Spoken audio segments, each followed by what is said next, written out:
Bienvenue à toutes et à tous pour cette 444e rencontre Vlil avec Alexandra Boilard-Lefebvre aux éditions 10-18 et anciennement aux éditions de La Peuplade pour une histoire silencieuse. Bienvenue à Alexandra Boilard-Lefebvre et Aurélie Doudoué, qui sont éditrices chez 10-18. Bienvenue à toutes les deux. Merci. Merci, merci. Bonsoir tout Alors, le monde. il y a une photographie, une jeune femme en robe de mariée le jour du 24 juin 1961. Une robe blanche qui tire sur le crème, le regard qui flotte quelque part au-delà de l'objectif, quelque part où l'appareil photo ne pourra jamais la suivre. Elle offre son visage, mais pas son attention. Lèvres droites et pâles, yeux clairs, grands, creux. C'est Alexandra Boilard-Lefebvre qui nous l'écrit ainsi, avec cette précision de l'entomologiste et la tendresse de celle qui cherche une trace de vie dans du papier jauni. Cette femme, c'est Thérèse, Thérèse Lefebvre, née Larin, décédée en 1970 à 27 ans, dans l'ombre d'un Chicoutimi qui venait à peine de l'adopter et qui l'a si vite oublié. Le père d'Alexandra avait 2 ans. Depuis, on n'en a plus parlé. C'est la classique histoire de famille dont on ne parle pas, dont nous avons tous tu, nous en avons tous une histoire silencieuse est le premier roman d'Alexandra paru aux éditions La Peuplade en janvier 2025, qui est aujourd'hui disponible en poche aux éditions 10-18, et il est fait de fragments, de témoignages retranscrits, tels que dans l'oralité brute du Québec, de descriptions, de photographies où les mots doivent suppléer à l'image absente, car les photographies, elles, ne sont presque jamais reproduites. Il est fait de blancs dans les archives, de dossiers médicaux épurés, de rapports de police inexistant. Il est fait du silence de ceux qui acceptent de parler à condition qu'on n'y revienne jamais. Je te conte mes aventures, mais c'est la seule fois. On reviendra pas là-dessus la semaine prochaine. Il est fait, surtout, d'une question impossible à refermer. Comment raconter une absence? Comment donner corps à une disparition sans en trahir le mystère? Comment écrire la vie d'une femme qu'on n'a pas connue, sans la figer, sans la réduire à sa mort, sans lui infliger une deuxième disparition, celle du sens unique? Alors ce livre aurait pu être une biographie familiale, il aurait pu être un essai féministe, il aurait pu être un cri. Alexandra a choisi autre chose, une forme qui ressemble à son sujet lacunaire et pudique, versifié et documentaire, quelque part entre Barthes et le carnet de terrain, entre le roman et la poésie, entre le théâtre et l'enquête. Une forme qui ne comble pas les trous, mais plutôt qui les habite. Et c'est précisément là, dans cet espace entre les mots, dans cette blancheur calculée de la mise en page, que Thérèse finit par apparaître, non pas reconstituée, mais présente, enfin, comme une présence peut l'être, incomplète, fragile et inoubliable. Ce soir, nous avons donc le bonheur de recevoir son autrice, Alexandra Boilard-Lefebvre. Merci d'être là, en direct du Québec. Merci, Anthony. Merci, merci pour cette belle introduction, cette belle lecture, si juste. Merci beaucoup. Merci. Alors, tu racontes cette scène fondatrice. Un soir, après tes cours à l'UQAM, tu entres à la grande bibliothèque et tu dis à une archiviste, je cherche quelqu'un qui est décédé, mais je ne sais rien sur elle. Qu'est-ce qui s'est passé justement ce soir-là entre le moment où tu as quitté la salle de cours et celui où tu as poussé la porte aux archives? Quelle était la nature de cette urgence? Hmm. Je pense que c'est une urgence qui s'est construite tranquillement, ou c'est Thérèse, ma compagne, ou son absence, comme tu l'as si bien dit, parce après sa mort, on n'en a jamais reparlé, mais j'avais cette conscience-là très tôt de son absence. Puis son absence avait une certaine matérialité ou avait un certain poids. Puis c'est drôle parce qu'après ça, ben c'est drôle, c'est intéressant parce qu'après ça, quand je sondais souvent les gens, ces enfants qui l'avaient pas connu ou qui avaient très peu de souvenirs, je leur demandais ben, comment t'as su qu'elle était décédée, puis tout le monde me disait on m'en a jamais parlé, mais j'ai toujours su. Puis j'étais aussi moi habitée par ça. C'est difficile à expliquer comment fonctionne la mémoire, ce qu'on garde, ce qu'on reconstruit, tout ça, mais je comprenais cette sensation-là presque physique, une sensation dans le corps qui, je sais que cette personne a existé, je sais qu'elle a disparu, mais j'en sais rien. Puis ça m'a pris plusieurs années à comprendre ou à en arriver à commencer ce projet-là, à vouloir écrire. Je pense qu'en tant que petite fille, j'avais cette présence-là qui m'accompagnait. Puis euh, c'est une suite d'événements qui a fait en sorte que finalement, dans un geste d'urgence, puis j'exagère pas, là, je suis vraiment rentrée. Je sentais que si j'y allais pas cette soirée-là, si j'allais pas à la bibliothèque, je retrouverais jamais ce courage-là. Tu sais, des fois, on est habité par un courage, puis on se dit, c'est le temps de commencer, c'est là.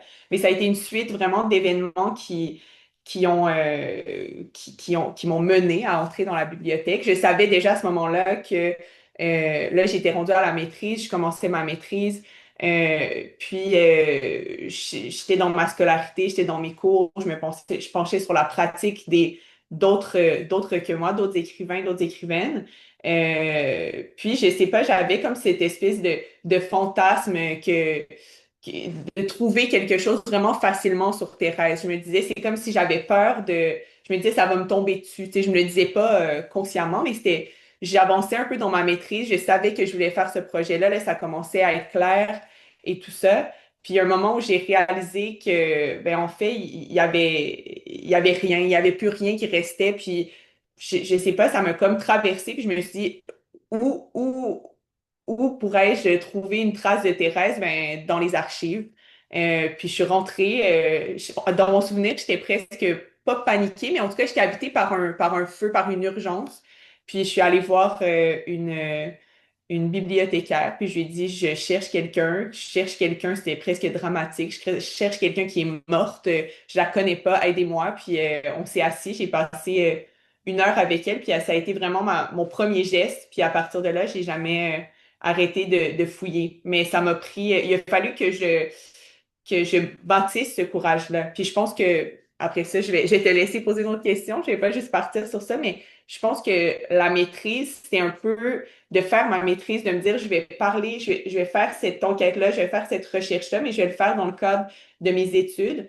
C'est ce qui m'a un peu donné aussi le courage parce que ça me donnait une certaine distance. Puis même si c'était super émotif, je pouvais dire à ma famille, ah ben, c'est pas juste la curiosité, là, tu sais, c'est pas, j'avais peur que ce soit perçu comme la curiosité malsaine. Je me disais, non, c'est un projet de recherche, tu sais, c'est sérieux.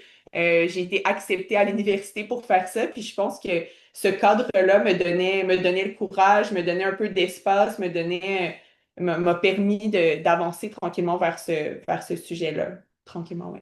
Alors justement, pour rebondir là-dessus, ce projet, il t'habitait depuis plusieurs années. Les premières questions, elles étaient justement d'ordre familial, d'ordre identitaire. Les questions littéraires, elles sont arrivées ensuite. Est-ce que tu peux nous décrire ce passage, justement, ce moment précis où tu as compris que tu étais en train d'écrire un livre et non plus seulement de mener une enquête? Ouais. Ben, je pense que les premières questions, tu as raison, étaient intimes, étaient très, moi, en tant que bon, enfin, en tant que petite fille d'abord, en tant que fille en tant que femme dans cette famille-là. Donc, c'était très intime. Mais je pense que mes premières questions, même avant d'être littéraires, ont été plus sociologiques.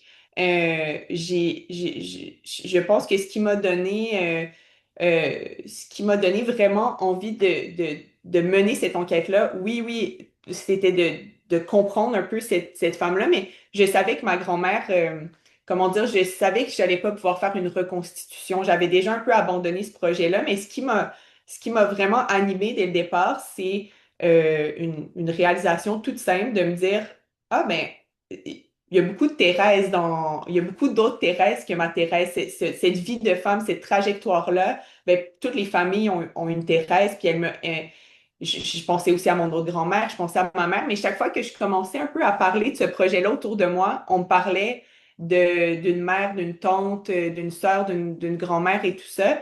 Puis je pense que c'est cette vie collective, puis c'est cette expérience, cette histoire un peu, ouais, cette histoire partagée, cette histoire collective, il y a des différences et tout ça, mais qui m'a vraiment, qui m'a orientée, tu sais, qui a vraiment, c'est une des étincelles, puis ça m'a orientée tout le long, parce que comme c'est une histoire super intime, des fois je me disais, ah, mais est-ce que je viens de découvrir, est-ce que ça appartient à moi en tant que fille ou moi en tant qu'écrivaine? Est-ce que ça appartient au projet ou ça appartient, c'est important pour moi de faire la distinction, qu'est-ce qui allait vraiment nourrir le projet, puis qu'est-ce qui était plus intime, parce que même mon premier roman est sur ma famille, mais je suis quand même très pudique, puis ce choix-là de garder certaines choses vraiment pour moi, puis de me dire ça me fait cheminer en tant que femme, mais ça appartient pas vraiment à ce projet-là. Fait que bref, cette constellation d'autres femmes, puis cette vie collective-là, puis ce rapport à l'époque, puis ce rapport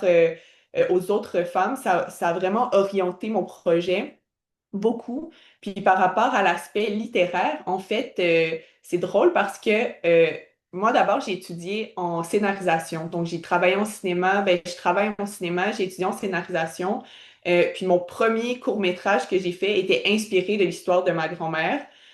Donc, ça m'obsède depuis très longtemps. Puis je cherche un peu une forme pour le comprendre, puis tout ça. Puis là, on était vraiment ailleurs. C'était un court-métrage de fiction que j'ai fait en 2015. Donc, ça faisait déjà un moment que je pensais à ça. Puis, je suis arrivée au bout de ce projet-là, puis je me suis dit, c'est pas la bonne forme pour les questions que je me pose réellement. Parce qu'en fait, je me disais, ce qui m'intéresse, c'est pas vraiment reconstituer. Parce que là, pour le coup, le court-métrage était très, très classique.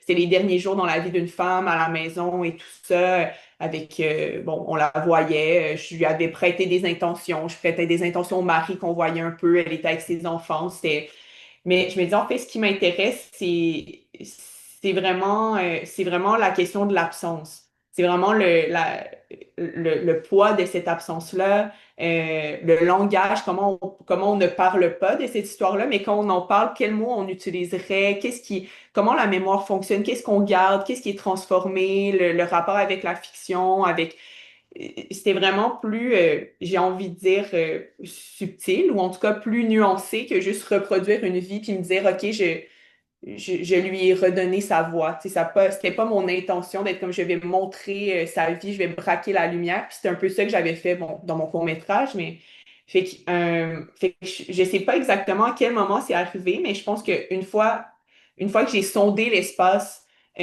cinématographique, l'espace comme plus visuel, j'ai réalisé que c'était pas cette forme-là, c'était pas ce médium-là qui avait raconté l'histoire, puis j'ai compris pourquoi, puis c'était un peu clair. Je savais pas encore à ce moment-là quelle forme ça allait prendre. J'avais pas encore des intentions de publier le livre ou quoi que ce soit. C'était vraiment, mais je savais que ça allait passer par le langage. Puis voilà.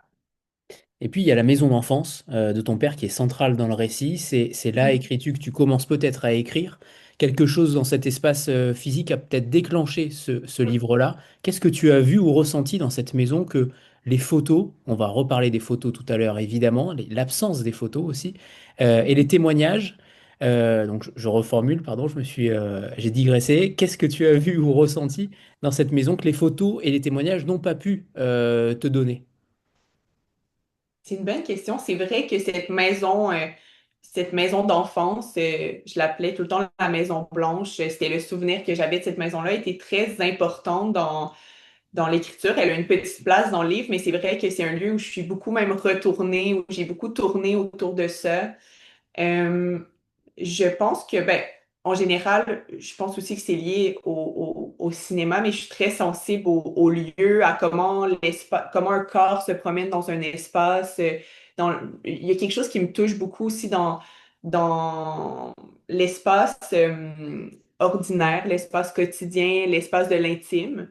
Je pense aussi qui a fait en sorte que ce lieu-là était super important, c'est que j'ai réalisé très tôt dans le processus, en fait, que dans cette maison, que moi, j'ai pas connu, mes grands-parents avaient déjà déménagé, mais dans cette maison-là où mon père a habité jusqu'à temps qu'il parte de la maison à 19 ans, ben, c'était la même maison dans laquelle Thérèse était décédée. Puis il y a eu comme un choc, il y a eu une espèce de choc de me dire, Hey, ils sont restés dans la même maison, ils ont dormi dans cette même chambre, Puis soudainement, on dirait que cette maison-là symbolisait euh, le...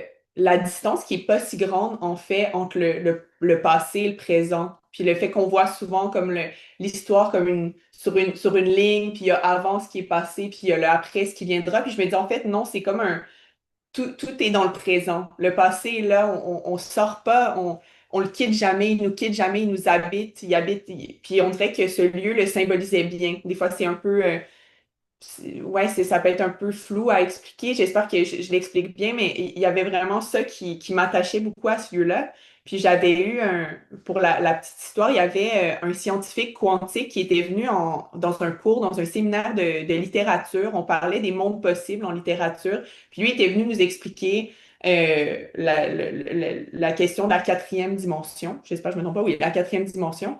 Puis j'étais en plein, je commençais l'écriture du projet, puis la Maison Blanche me parlait beaucoup, puis il disait c'est tellement difficile à comprendre la quatrième dimension. Il disait mais c'est comme si vous êtes sur la route, puis vous voyez une maison, puis il disait il y a une maison blanche sur le bord de la route, vous vous promenez. Il donnait l'exemple de la Gaspésie, qui est comme en tout cas une grande route au Québec. Et puis là, il dit, tu continues la route, mais la maison, même si tu la vois plus, elle continue à exister. Puis je sais pas, il y a quelque chose, c'est comme une accumulation de choses. Je dis pas que, je sais pas trop comment je me situe par rapport à la quatrième dimension, mais c'était plein de petits, ça a été fort pour moi. Puis je me dis, cette maison-là a toujours continué à exister. Je l'ai vue une fois quand j'étais jeune, mais elle existe encore. Puis au-delà de la maison, c'est toute l'histoire qu'elle contient. Puis ça se déplace. Et mon père est habité par cette histoire-là. Je sais pas si je réponds bien à la question, parce que c'est vrai que j'ai une petite fixation sur l'espace et c'est vrai que cette maison-là a été super importante, mais ouais, je sais, en fait, j'ai oublié un peu ta question de départ, mais je sais pas si ça y répond. Ouais, c'était exactement ça. C'est bon, tu y OK, as répondu. super, super. Alors, sur les photographies, justement, tu as décidé de ne pas, je ne sais pas si c'est toi d'ailleurs ou l'éditrice, que ce soit chez La Peuplade ou 10-18, de ne pas reproduire les photographies dans le livre, sauf une, en couverture. C'est un choix radical, presque paradoxal pour un livre qui tourne autour de l'image. Roland Barthes, qui, dans La Chambre claire, a le dispositif inverse. Il parle d'une photo qu'il ne montre pas, mais toute son enquête part d'une image réelle. Toi, tu décris des images que le lecteur ne verra jamais. Pourquoi ce choix? Qu'est-ce qu'il permet que la reproduction photographique n'aurait pas permis, justement? Mhm. Je m'en suis fait beaucoup parler des photos. C'est intéressant parce il y a des lecteurs, des lectrices qui disent, ah, j'aurais tellement voulu voir ces photos et d'autres qui disent, je suis tellement contente que les photos. Fait que ça divise beaucoup. Mais en fait, c'est ma décision qu'il n'y ait pas de photos. Même que j'étais un peu radicale, puis je voulais pas qu'il y ait une photo de ma grand-mère sur la couverture au départ. Les premières discussions, euh, je, au départ, je me disais, ça fait pas de sens qu'on la voit déjà, que le lecteur voit déjà qui est cette femme-là. Puis j'ai travaillé toute la première partie jusqu'à temps qu'on voit ben pas qu'on voit, mais qui est décrit la première photo où Thérèse apparaît de manière à ce que les lectrices et les lecteurs soient vraiment on est dans le temps présent de l'enquête, fait qu'ils soient vraiment dans ma position, puis qu'ils découvrent tranquillement le visage de Thérèse, puis qu'ils aient besoin d'une autre photo, une autre photo, une autre photo décrite avant que le visage se forme vraiment. Il y avait quelque chose de très important pour moi. Euh, je voulais mettre en fait une autre photo qui est décrite un peu plus loin que j'ai trouvé en faisant des recherches à la bibliothèque. Puis c'était une photographie dans un gymnase où il y a plein de jeunes femmes. Je pourrais raconter peut-être plus tard comment j'ai trouvé cette photo-là, mais plein de jeunes femmes puis, elles sont toutes habillées pareil, elles ont toutes la même position et tout ça. Puis, il y a juste une femme qui regarde la caméra, puis c'est Thérèse. Puis, ça, j'ai trouvé cette photo un peu par hasard. Puis, au début, je me disais, ah, je veux vraiment cette photo-là parce que ceux qui sont attentifs, celles et ceux qui sont attentifs vont peut-être reconnaître Thérèse puis la voir, mais c'est aussi sans prétention. Cette histoire-là, c'est aussi la vie de plein de femmes. Donc, j'aimais cette idée-là qu'on sache pas tout à fait c'était qui. Mais finalement, on a fait des tests, ça fonctionnait pas, ça sortait pas si bien. Ça, c'est très, très simple. Mais ensuite, après ça, juste après ça, je finis sur la photo de couverture, puis on pourra parler sur les photos à l'intérieur. Mais ben, c'est la peuplade qui finalement ont un peu insisté quand ils ont vu cette photo-là, on dit ça fonctionne. Tu sais, pense pas trop. Tu sais, les gens vont vivre cette expérience-là que tu décris de découvrir tranquillement son visage, puis ça va pas à l'encontre de ça nécessairement. Puis ben, j'ai accepté, je leur ai fait confiance, évidemment. Mais finalement, je suis contente parce que je vois les gens arriver avec leur petit livre où je la croise dans des librairies, en bibliothèque, puis il y a quelque chose que j'avais pas anticipé qui est une vraie émotion de la voir apparaître comme ça. Puis j'ai pas la prétention de me dire que je lui redonne vie ou que je la fais parler ou c'était pas ça mon objectif non plus. Mais il y a quand même quelque chose de je lui redonne pas vie, mais c'est quand même touchant de rencontrer des lectrices et lecteurs qui me parlent de Thérèse, qui nomment son nom, puis encore une fois, un peu symboliquement, de se dire, et après toutes ces années de silence, ben, on parle beaucoup d'elle, puis ça me fait plaisir, un peu égoïstement, vraiment là, dans un point de vue de petite fille à sa grand-mère.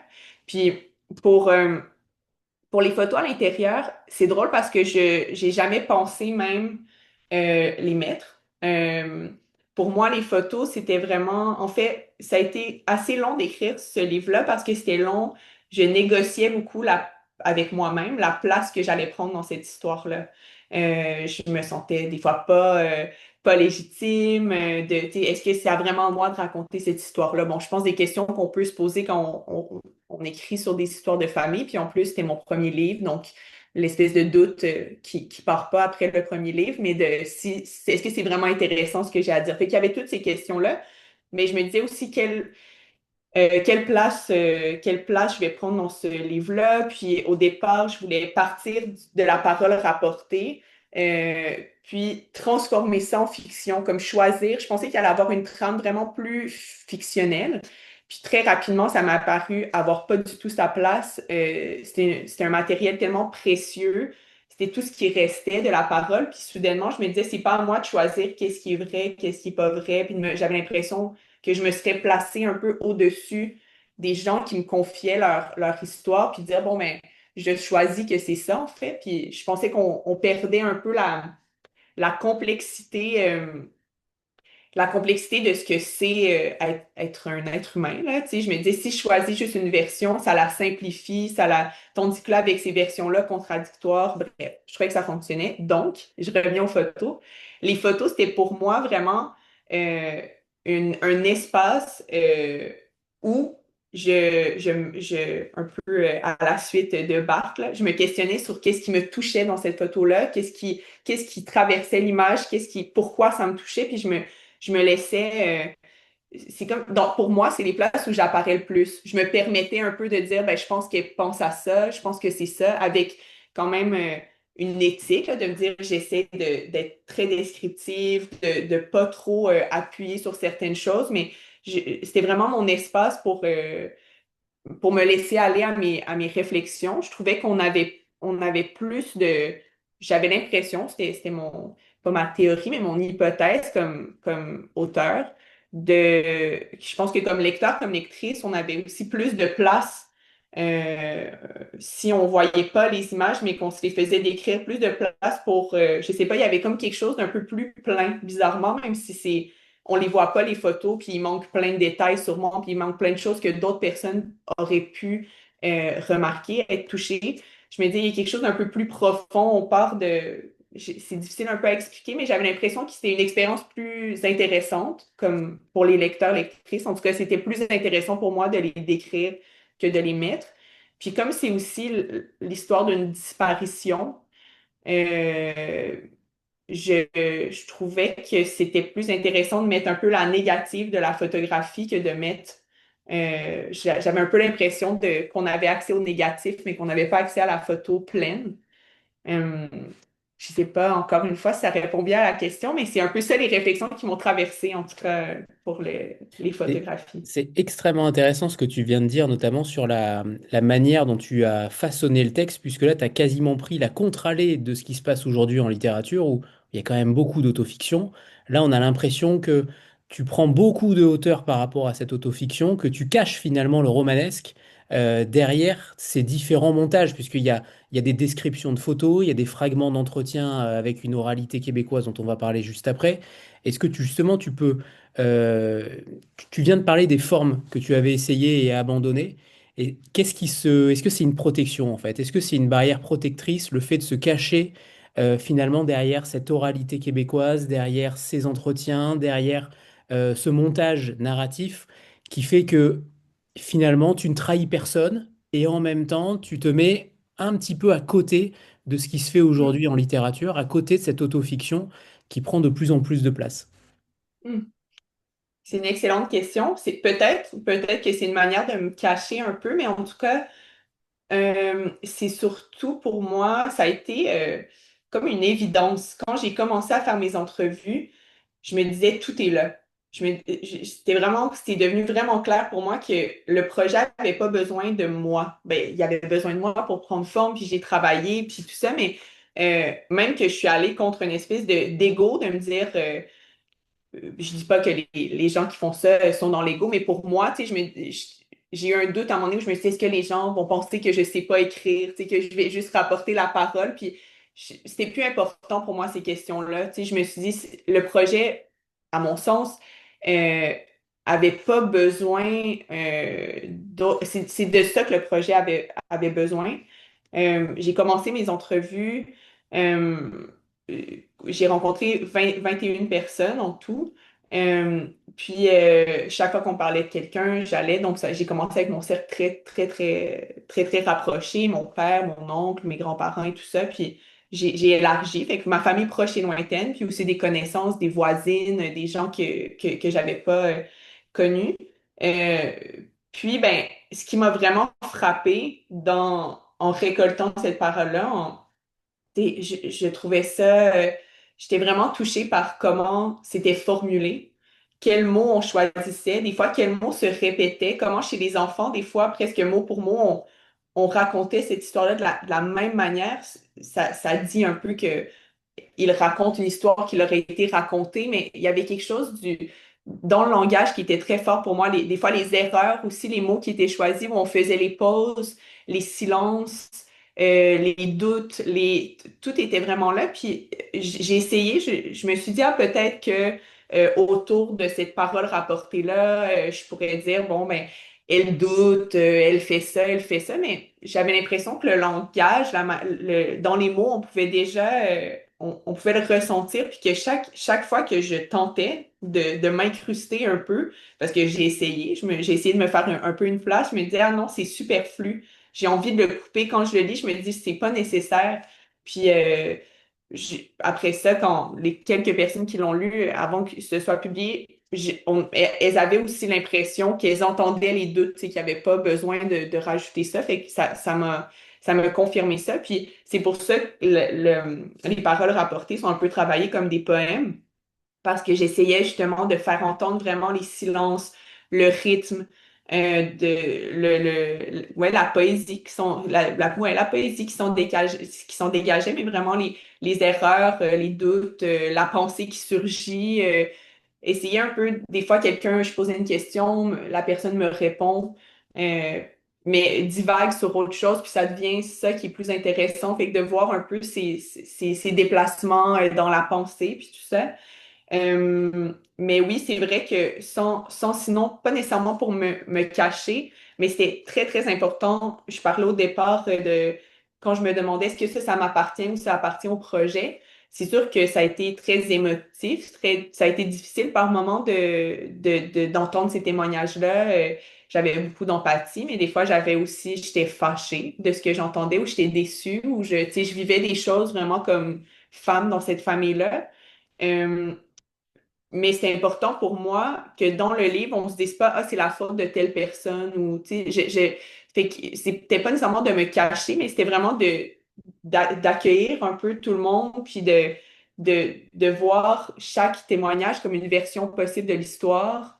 Tu sais, j'avais pas envie de pointer du doigt ou de dire, OK, telle personne dit ça. Puis même, une des raisons pourquoi j'ai pas mis les noms, pourquoi j'ai pas dit mon père dit ça, mon grand-père dit ça, c'est que j'avais envie de quitter un peu aussi l'anecdotique, que ça devienne pas un genre de conflit, puis que je fais confiance au lecteur, aux lectrices, je sais que ça peut être mêlant aussi, mais je me suis dit, je pense qu'on peut s'y retrouver, il y a quand même des indices autour, tu sais, si je décris une photo, souvent ça va être lié avec la photo, tu sais, il y a des indices sur qui parle, ou en tout cas, je me disais, on sait peut-être pas de quel enfant parle, mais on sait que c'est un enfant, ah là, on sait que c'est peut-être plus un frère, là, on sait que c'est peut-être plus le mari et tout ça.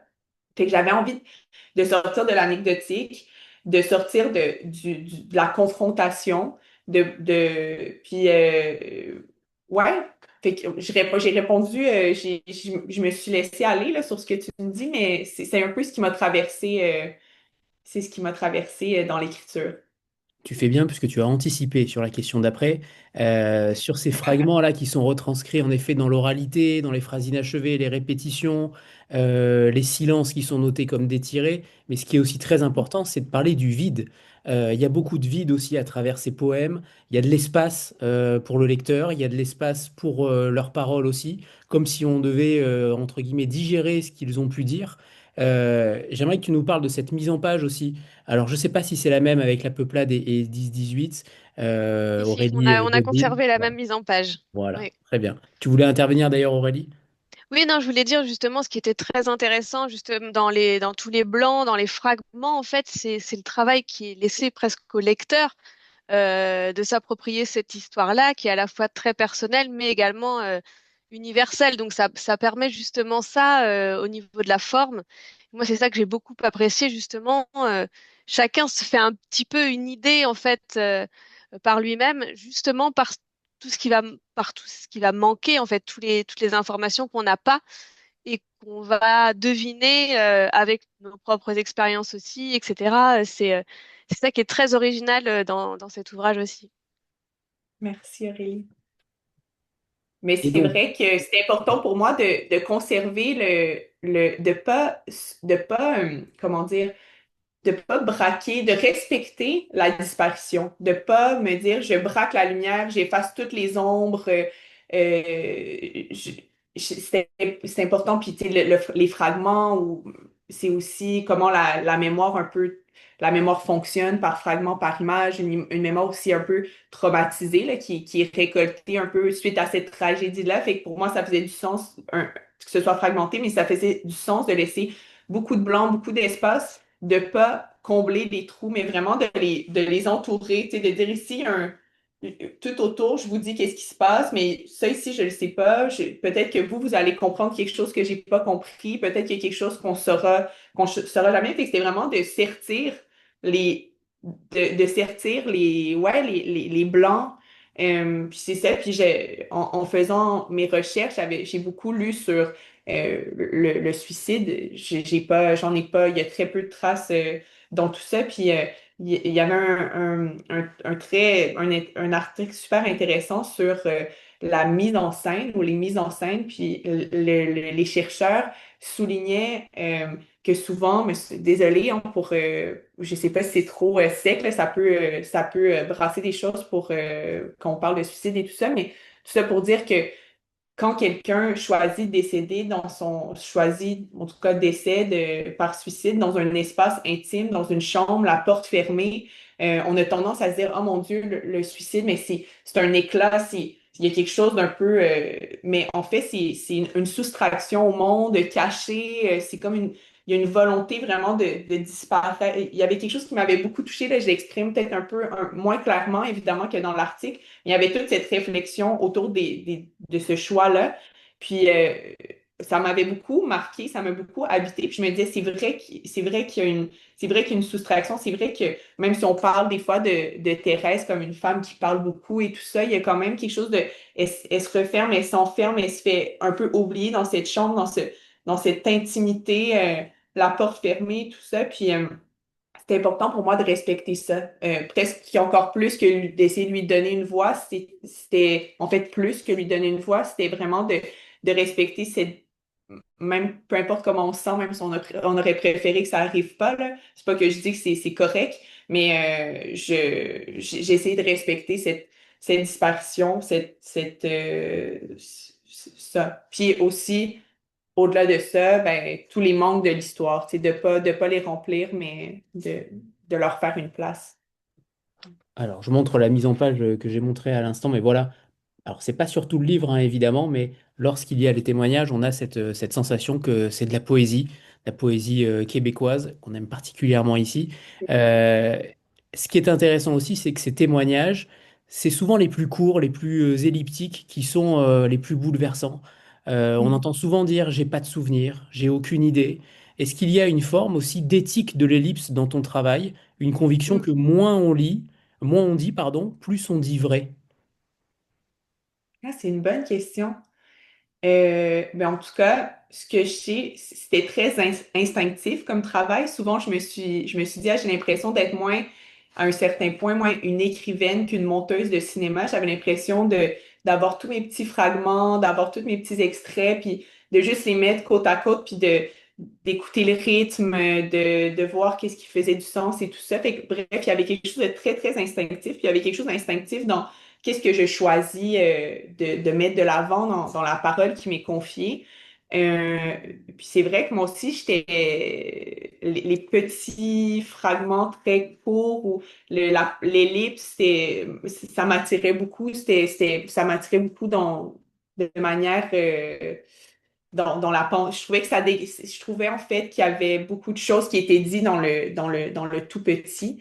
Euh, je sais pas, ça a été vraiment instinctif en fait le choix. Mais en tout cas, je trouve que c'est souvent entre deux fragments de paroles rapportées ou dans leur montage, souvent dans cette craque, cette ligne entre les deux fragments, qu'il y a plus qui est révélé. C'est dans cet assemblage-là, des fois, qui se dégage encore plus quelque chose que si on prenait juste un, un témoignage complet, parce que j'aurais pu dire, ben, je prends le témoignage de la personne qui en sait le plus.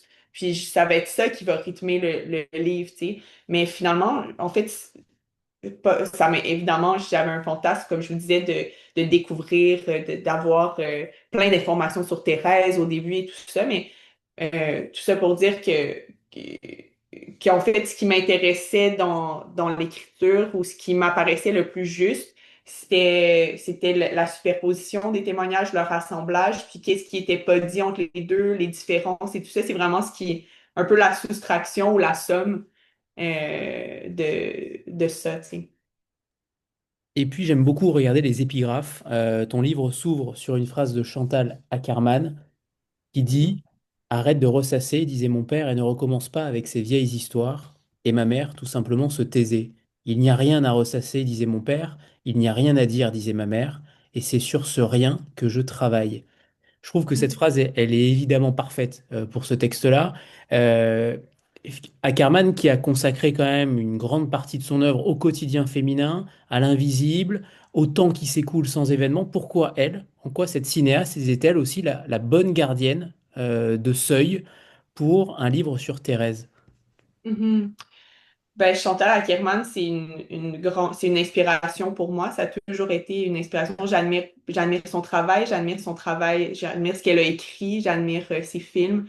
Je suis avide de découvrir. À chaque fois que je découvre une nouvelle entrevue, ben, une nouvelle que j'avais pas découvert, je trouve toujours que sa manière de réfléchir à la création, puis la manière dont elle fait pas de distinction entre sa création, entre son travail, puis sa vie, me fait écho, résonne avec moi. Je la trouve brillante. Donc, c'est un peu il y a une partie que c'est un hommage où je me dis, ben, Chantal Akerman permet que j'écrive ce livre-là aujourd'hui. Tu sais, je m'appuie sur ses réflexions et son travail. Puis, ben, quand je l'ai entendu, je pense que ça a été écrit, là, ce fragment-là, mais je l'avais entendu euh, à France Culture. Il y avait eu, il y a plusieurs années, une longue série sur Chantal Akerman, puis il y avait un extrait de cette entrevue où elle disait ça. Puis elle lisait, en fait, un texte qu'elle avait écrit. Puis quand j'ai entendu ça, je me suis dit, ben, c'est ça que je fais. C'est le rien, je trouvais qu'elle redonnait les lettres de noblesse au rien, ou en tout cas, elle disait d'une manière si simple, si belle, euh, euh, l'importance de ça. Puis j'avais l'impression aussi en utilisant Chantal Akerman comme bouclier au début du livre.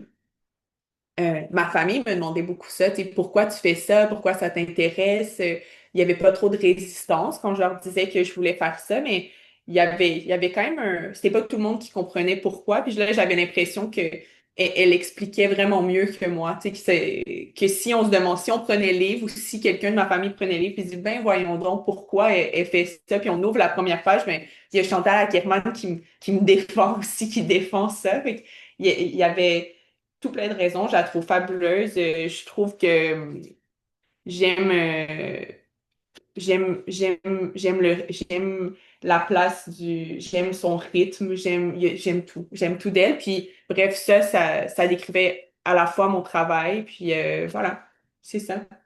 Je pourrais continuer à vous dire comment je l'aime, mais en fait, ce livre, je parle beaucoup de la constellation aussi des femmes qui ont vécu la vie de ma grand-mère ou une vie semblable à ça. Mais moi, en tant qu'écrivaine, je me sens pas partir. Je suis pas la première, évidemment, à écrire sur ça. J'ai eu besoin de lecture, j'ai eu besoin de cinéastes, j'ai eu besoin de plein d'autres femmes pour m'appuyer, même s'il n'y a pas des traces de toutes ces femmes-là. J'aurais voulu qu'il y ait des traces de cette constellation aussi, mais j'ai lu beaucoup pour me permettre d'écrire, d'être capable de réfléchir à ça. Puis pour moi, c'est important quand même de citer une autre femme, puis de me dire un peu, je sais que je viens pas de nulle part, tu sais, ce livre-là, puis moi en tant qu'écrivaine, puis moi en tant que femme, j'ai cette filiation-là aussi. J'ai la filiation avec ma grand-mère, mais j'ai cette filiation choisie avec plein d'autres écrivaines et cinéastes qui m'ont inspirée, puis qui me donnent, qui me permettent de réfléchir à la vie de ma grand-mère, mais qui me permettent de réfléchir à l'écriture, à ma place dans le monde et tout ça. Fait que c'est aussi pour ça que j'avais envie de citer une autre femme qui est importante dans ma recherche. Très bien. Alors, pendant que tu prépares le premier extrait que tu vas nous lire, on va faire une petite photo de groupe. Voilà, préparez-vous, comme on en a l'habitude. Les livres sont sortis. Parfait. C'est bon. Alexandra, c'est à toi pour le premier extrait. Je vais juste faire une petite introduction pour dire que souvent, j'ai de la misère à commencer ailleurs qu'au début parce que c'est un livre où le montage ou comment les choses sont tissées, c'est super important. Puis je trouve que c'est des fois difficile de commencer ailleurs que par le début, puis de suivre ce petit fil-là. Donc, je vais commencer par ce fameux début.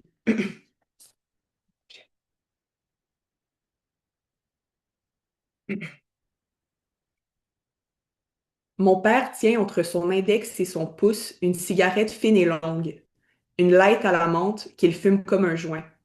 Il inspire profondément et, les joues gonflées, les lèvres pincées, retient son souffle avant d'expirer une quantité impressionnante de fumée qui lui brûle les yeux.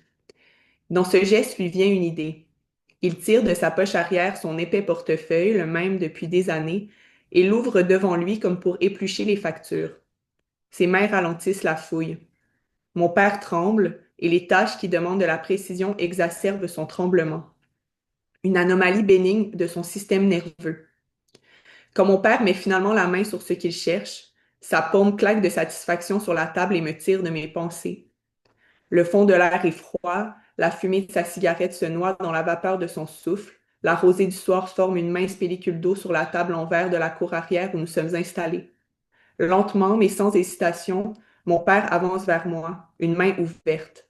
C'est ma mère. Je la garde toujours dans mon portefeuille. Je me souviens d'une petite image cartonnée, délicate et précieuse, ceinturée d'une dentelle régulière, du blanc qui tire sur le jaune, du noir presque vert et de la cicatrice de papier, une boursouflure oblique tordant le carton. Je me souviens de mon père en suspension au-dessus de sa chaise, de son corps tiré au-dessus de la table, de sa main patiente sous mes yeux, mais de la femme sur l'image que me tend mon père, je ne retiens rien. C'est peut-être le choc de la première fois, l'état d'exaltation dans lequel me précipite ce surgissement qui explique ce blanc dans ma mémoire. C'est peut-être aussi la surprise de la découvrir différente, la sensation irrationnelle en découvrant enfin son visage, de la perdre comme on perd un personnage de roman auquel on se sent mystérieusement lié, que l'on pense de manière présomptueuse mais avec conviction, secrètement comprendre, et qui dans la salle de cinéma ne ressemble à rien, n'est plus rien de ce qui nous était apparu à la lecture, presque aussi clairement qu'une image. Peut-être, tout au contraire, cette vision floue, imprécise, est simplement troublée par ma stupéfaction de la reconnaître, par l'étrange sentiment de familiarité que l'on ressent lorsqu'on reconnaît une parfaite inconnue, une femme qui tout ce temps était là, près de vous, cachée dans la poche arrière d'un pantalon. Est-ce que vous voulez que je continue? Je sais pas, ça fait combien de temps? Ouais, c'est très bien, c'est très bien. Continue, Alexandra, c'est parfait. C'est les vacances d'été. J'ai l'âge de suivre sans poser de questions, alors mon père se met en route et moi aussi. Nous marchons ensemble dans une large rue de banlieue, une marche presque solennelle vers une destination que je ne connais pas. J'étudie mon père qui étudie le paysage. Les pelouses sont vertes et gorgées d'eau. Le débit continu des tuyaux d'arrosage forme un fleuve imperturbable qui zigzague entre les vélos abandonnés sur leurs flancs, les pneus des voitures et les pieds des enfants libres de juillet qui rentrent manger à la course. Il est midi quand mon père s'arrête devant une maison blanche. Une hydrangée en fleurs rehausse l'avant du bungalow. Nous sommes immobiles, postés devant une allée en bâton rose. Je ne sais pas ce que je regarde. La sueur s'accumule à la racine de mes cheveux et coule en rigole sur mes tempes.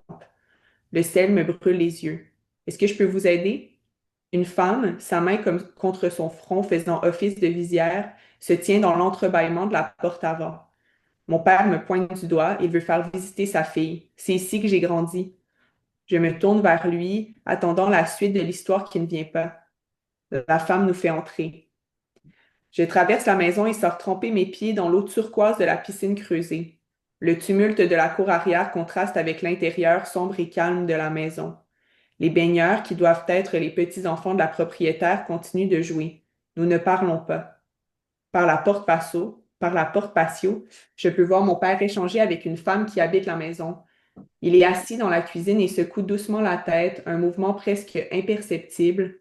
Lorsqu'il regarde dans ma direction, j'éprouve une sensation nouvelle. J'ai la certitude de voir mon père tel qu'il était à mon âge. J'observais la petite fille et je retrouvais enfin ma mère. Je fais alors l'expérience inverse. J'observe mon père et je retrouve le petit garçon. La courbure de ses épaules, la rondeur de sa nuque relâchée, la position de sa tête légèrement penchée à la diagonale et son expression. Ses sourcils froncés et ses yeux arrondis lui donnent un air triste que je ne reconnais pas. L'impression est si forte que je jurerais qu'il lui est impossible de me voir. Cette heure passée dans la maison de son enfance me transforme. C'est peut-être là, dans la maison qu'a connue mon père, dans cette maison qui renferme une histoire désormais silencieuse que je commence à écrire. Merci Alexandra. Oui, merci. Merci, Merci on en beaucoup. garde un petit peu quand même, on va pas tout Bah dévoiler non oui. plus. Ce qui est intéressant dans tous les témoignages, c'est que ils se contredisent souvent, et c'est peut-être là l'un des ressorts les plus exaltants du livre, parce que plus le portrait se précise, et plus il se floute. Est-ce que tu as eu un moment un petit peu peur de perdre Thérèse à force de la chercher, ou au contraire, est-ce que cette impossibilité de cette image fixe t'a semblé être la forme la plus juste de la vérité? Je dirais que c'est la deuxième option. Je pense que ça a été je pense que c'est la forme, en tout cas c'était mon hypothèse. Ça me semblait être la forme la plus juste pour la retrouver. Souvent, quand quelqu'un décède dans des circonstances tragiques, sa vie est réduite à son décès. C'est un peu ça qui s'est produit avec Thérèse. C'est comme si on rapidement, même dans les entrevues, on expliquait beaucoup sa vie par sa mort, par son décès, puis par l'aspect tragique de son décès. Euh, Au départ, c'est d'ailleurs ça très tôt où je me suis dit, ben, je veux comprendre cette femme-là.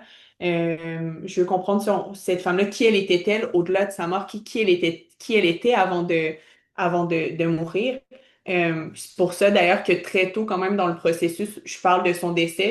On sait que c'est pas le punch de la fin, on sait qu'elle est décédée. Bon, il y aura des questions sur comment elle sera décédée, tout ça, mais j'avais envie pas qu'on mette ça de côté, c'est important pour moi qu'on rentre dans l'histoire de la même manière que moi je suis rentrée dans cette histoire-là en ne sachant que très peu, puis donc son décès, euh, mais donc c'était important pour moi de pas la réduire à ça. Euh, Puis c'était important pour moi quand je vous parlais Et de pas la réduire à sa lettre d'adieu non plus, exactement, qui exactement. n'est pas Euh, existante dans le livre. Exactement. Puis de pas non plus, tantôt je parlais de l'idée de prendre la parole rapportée, d'en tirer un peu les fils que je trouvais intéressants, puis d'écrire une trame plus de fiction. Euh, Puis je me disais, ça va comme, j'avais l'impression de l'aplatir. Je pense que dans l'écriture, il y a quelque chose de très beau. Tout le monde me dit, ah, on m'a quand même dit, ah, tu l'as fait vivre, tu l'as fait apparaître et tout ça. Oui, évidemment, l'écriture fait surgir, mais l'écriture aussi est très conservatrice. Une fois que c'est écrit, c'est comme, c'est fermé, c'est clos. Puis je, je trouvais ça difficile d'écrire puis de me dire, ben, cette version-là, ça vient aussi avec un certain pouvoir. Donc, juste par rapport à ma famille, de me dire, ben, ma version de Thérèse va être écrite, imprimée, va aplatir tout le reste, puis un peu comme une photo quand tu es enfant que tu te fais montrer, puis cette photo-là devient un souvenir. Je me disais, ben, après ça, ils vont relire le livre, puis ça va peut-être même transformer leur souvenir. Bref, j'avais beaucoup de questionnements sur cette espèce de pouvoir de l'écriture. Puis je me suis dit, ben, si quelqu'un faisait l'exercice pour moi d'essayer de me comprendre après mon décès, puis prenait juste la version de mon père, par exemple, ou de mon frère, ou de tout ça, il y aurait une version vraiment pas complète, vraiment pas pleine de ma complexité. C'est ça pour tout le monde, pas parce que je suis plus complexe, mais de ce que c'est exister, Puis je me disais, je pense que même si ça va faire en sorte elle va rester évanescente parce qu'on n'est pas sûr exactement de qui elle est, bon, ses intentions, ses envies et tout ça, mais je me disais, dans ces contradictions-là, j'avais l'impression, puis c'était mon hypothèse, de m'approcher de la complexité d'un être humain, tu sais, d'une femme, de me dire, ben, elle était comme ça, ben oui, toutes les choses sont vraies et fausses en même temps, elle était peut-être comme ça, puis des fois, elle était pas comme ça, puis des fois, elle regrettait d'avoir été comme ça, peut-être qu'un jour dans sa vie, elle a été comme ça. Bref,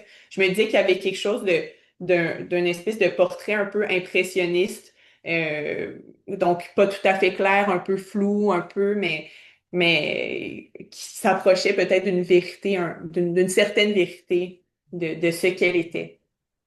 Je trouve que tu me lances particulièrement sur les questions qui viennent à chaque fois. Tu as un rôle de transition incroyable, puisque on a l'impression que tu ne sais pas si tu la connais davantage après l'écriture du livre, enfin, au début de ton enquête, ou finalement maintenant. Est-ce que ce livre, finalement, c'est peut-être pas un... Est-ce que c'est peut-être une sorte d'aveu d'échec magnifique? Et moi, j'aime bien quand les échecs sont affirmés aussi. Ou est-ce qu'au contraire, de ne pas la connaître, c'était finalement précisément le but, de préserver son mystère plutôt que de le résoudre? Mhm. Je savais que ça allait être impossible vraiment tôt dans le processus de faire une reconstitution. C'est ça, plus j'avançais, plus je me disais, on va pas savoir, je vais pas avoir la réponse à toutes mes questions. Mais c'est vrai que quand je posais les questions que je posais aux gens, puis quand j'ai fait cette enquête-là, l'objectif, c'était quand même de trouver éventuellement quelque chose, de comprendre quelque chose. Puis j'ai eu l'impression des fois d'être sur des pistes. Quand je cherche son dossier médical, à un moment donné, tu l'as nommé un peu, tu l'as évoqué, la question d'une lettre de suicide. Certains disent qu'il y en a une, certains disent qu'il n'y en a pas et tout ça. Fait que je me dis, ben, je vais peut-être mettre enfin la main sur ça. Fait que je pense que euh, je sais pas si c'est un constat d'échec, mais c'est vrai qu'en finissant le livre, je me disais, ben, on en sait beaucoup plus sur les autres personnes qui l'entouraient que sur elle. Je sentais que, encore une fois, un peu comme je disais, que je décrivais les photos à la négative, je sentais que en décrivant son, un peu l'époque, un peu les gens qui l'entouraient, ben là, tranquillement, elle apparaissait un peu à la négative, on la voyait, mais c'était pas par elle, c'était un peu ouais, c'était pas, ouais, mais je pense que ce qui est un peu drôle, c'est que des gens qui viennent me voir qui me disent, ah ben ta grand-mère, elle était vraiment comme ça, tu sais, puis, puis j'aime ça qu'elle existe différemment, comme, ah, c'est une femme, là, elle en a, je sais pas si c'est une expression qui se dit chez vous, mais elle en avait dedans, là, tu sais, c'est vraiment comme elle est. Puis ok, mais d'autres me disent, mon Dieu, quelle femme renfermée, les gens parlent d'elle, c'est leur propre perception de ce que devait être une femme. Donc, ben, les gens l'imaginent autrement. Fait que j'aime qu'elle vive différemment, mais c'est vrai que moi, j'ai eu l'impression qu'elle m'échappait. Puis, mais c'était pas l'objectif qu'elle m'échappe, mais c'était comme un constat, peut-être un constat d'échec qui est arrivé au courant de l'écriture où je me disais, j'espère toujours un peu trouver quelque chose, comprendre, encore m'en approcher un peu plus, mais je sais qu'il y aura toujours une distance, puis c'est ce que je peux faire, tu sais, c'est tout ce que je peux faire. Il n'y a rien de mieux qu'une enquête qui n'aboutit pas à la fin. C'est beaucoup trop facile quand elle aboutit. Les archives, on n'a pas encore parlé du contexte aussi en filigrane, mais ces archives qui sont trouées, le dossier médical qui est épuré, C'est un terme aussi particulier, le rapport de police qui est inexistant. Qu'est-ce que tu as ressenti justement face à ces absences institutionnelles? Est-ce qu'il y a eu un moment de colère, de découragement, ou au contraire, ces blancs administratifs ont nourri davantage le projet? Hmm.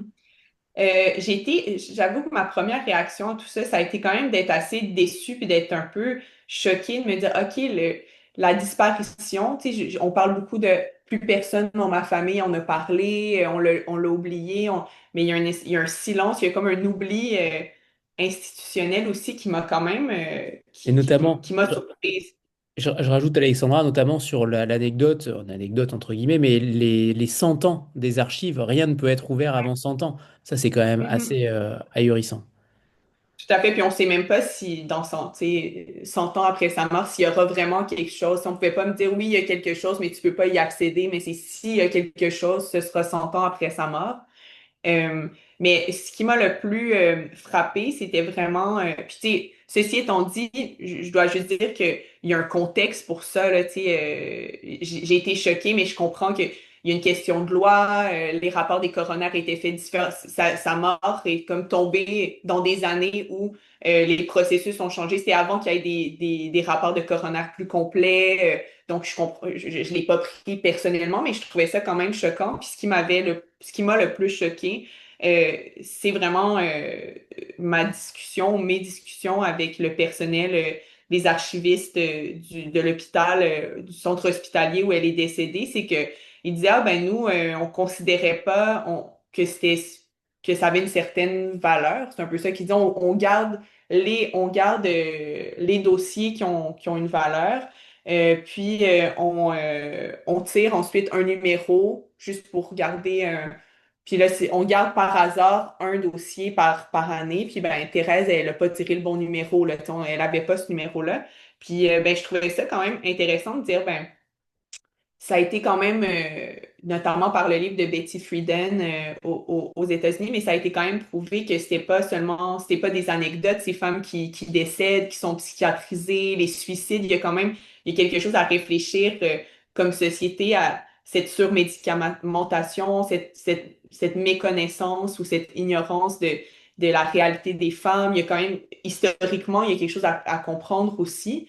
Fait que je trouvais ça quand même surprenant surprenant peut-être pas surprenant, mais choquant qu'un groupe de chercheurs se dise, ben non, qui pensent pas à ça, tu sais, que ça soit vraiment évacué, puis que ce soit, ben, elle avait pas de maladie, c'est ça un peu qu'on m'avait dit, là, elle avait pas de maladie, comme, bref, je rentrerai pas dans les détails, mais des espèces de maladies génétiques, donc on va pas faire des recherches, puis on me dit, ben, tout ce qui reste, c'est juste qu'elle a accouché, tu sais. Puis je me disais, ah, c'est drôle, on se dit. Puis épurer, le terme d'épuration, c'est vraiment qu'ils vont garder une petite feuille, une petite preuve, puis ils vont juste garder ce qui est important dans le dossier. Puis je me disais, ah, c'est quand même, peut-être qu'il n'y avait rien d'autre aussi, mais je me disais, encore une fois, symboliquement, ben, la vie d'une femme est réduite au nombre d'enfants qu'elle a eu. Tu sais, il y avait un peu de, tout ce qui est important de cette histoire-là, c'est qu'elle a accouché. Mais fait qu'il y avait tout ça. Mais oui, finalement, ça a nourri mon projet parce que c'était intéressant de réfléchir à cette absence-là qui se poursuivait. Puis ça, ça validait mon impression de départ quand je parlais de toutes ces femmes ou de cette communauté de femmes à la maison qui avaient des vies un peu similaires. Je me dis, ben, il y a quelque chose à réfléchir aussi dans, plus largement encore sur comment on se rappelle de ces femmes-là. Tout ce qui reste finalement, c'est comme bon, elle est survécue par ses enfants ou son mari, elle a accouché et tout ça, mais c'est quand même sur ces femmes-là et ces hommes-là aussi, mais que c'est construit la société. Tu sais, il y a quand même, c'est comme toute l'histoire, une histoire, un pan de l'histoire qui est oublié, je comprends, hein, qui est moins parlé dans. C'est pas des grandes victoires, donc, mais ça m'intéresse. Je comprends pourquoi l'histoire retient pas toutes ces histoires-là, mais moi, c'est cette zone-là qui m'intéresse de, de, de ces histoires ordinaires, en fait, qui sont ce qui nous lie en tant que femme, mais aussi en tant qu'être humain. On est bien plus liés par ces drames-là, par nos histoires d'amour, parce que tout le monde a vécu ces choses-là. Fait qu'il y a quelque chose qui me touche dans ces vies. Bref, j'ai un peu divagué, mais Le syndrome de la ménagère. ouais, J'ai le appris ça. syndrome. Incroyable. Ouais. Thérèse, elle est souvent décrite comme une sorte d'insoumise. Elle refuse les rôles, elle cherche à fuir, peut-être à vivre des liaisons, à retrouver une part d'elle-même. Elle s'ennuie beaucoup aussi. Et en même temps, tu t'interdis d'en faire une héroïne exemplaire. J'ai pas trouvé que que tu l'avais matérialisé ainsi. Comment tu traces justement cette frontière entre hommage et idéalisation?